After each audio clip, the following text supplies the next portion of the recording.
A very good day to you. I'm Hank Gross, Mid-HudsonNews.com. It's Friday, July 23rd.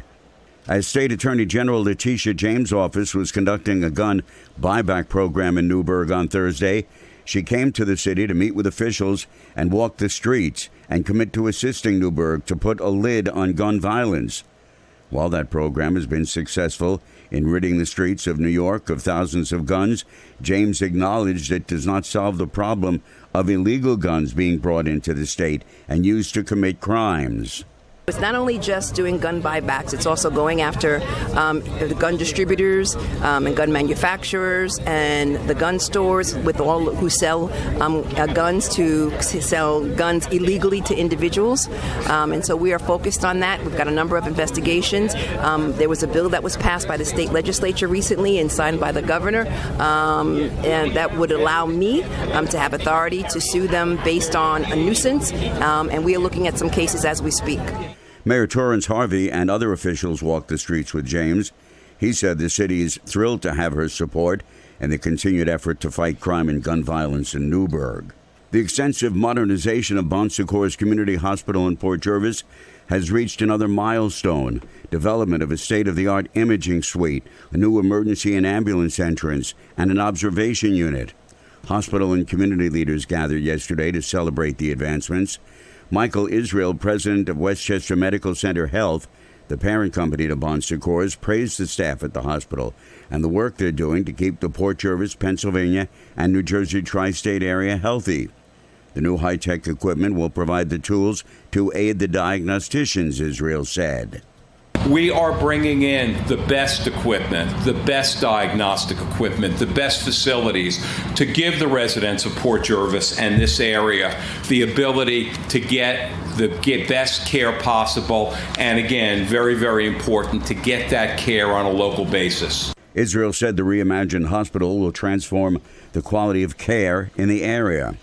A 15-year-old counselor in training at the town of Poughkeepsie's Greenvale Park summer camp program died suddenly at the park on Thursday afternoon.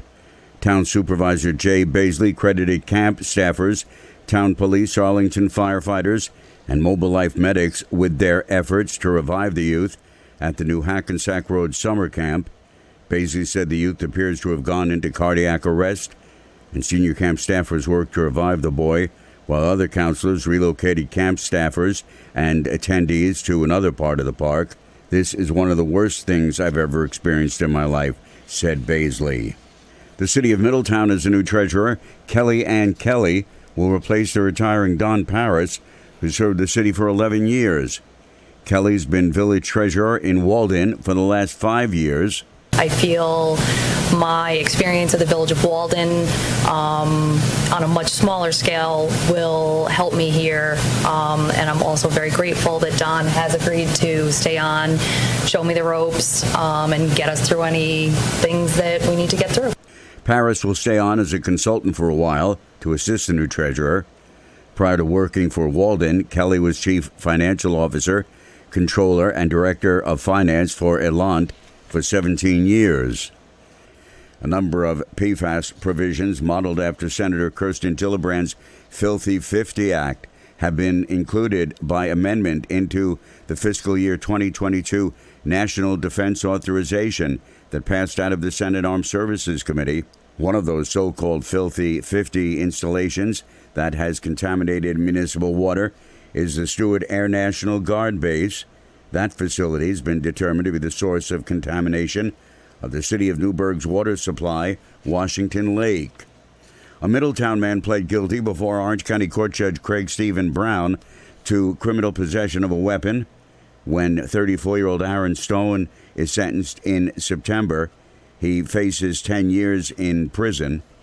At about 6 p.m. on January 28, 2020, Newburgh City Police responded to a report of several shots fired in the vicinity of Bencard Avenue, where they found numerous spent bullet casings. 2 individuals who had been in the area, including Stone, were treated for gunshot wounds in the hospital. A 46-year-old Campbell Hall man was sentenced in Orange County Court to 20 years in state prison and 20 years of post-release supervision for sexually assaulting a child. Vladimir Archer pled guilty on April 12th to course of sexual conduct against a child, admitting that between 2011 and 2016, he repeatedly abused a child.